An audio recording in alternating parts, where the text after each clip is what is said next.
আমার এক খুব কাছের আত্মীয় আমাকে বলেছিল যে খুন্তি দিয়ে দু একটা নাড়াচাড়া দিলে তো রান্না হয়ে যায়। সেদিন আমি মনে মনে হেসেছিলাম, তবে কিছু বলিনি। কারণ কি জানেন? কারণ নিজের কষ্ট, নিজের ক্লান্তি বোধ, নিজের পরিশ্রম শুধু নিজেই জানে। আর আমাদের এই সমাজে মেয়েদের সব থেকে বড় শত্রু হচ্ছে আরেকটা মেয়ে।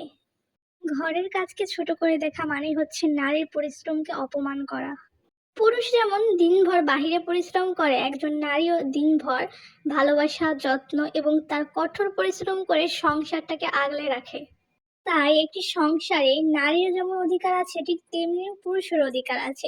এখানে যেমন নারীরও অধিকার আছে সম্মান পাওয়ার, ঠিক তেমনি অধিকার আছে একজন পুরুষেরও সম্মান পাওয়া।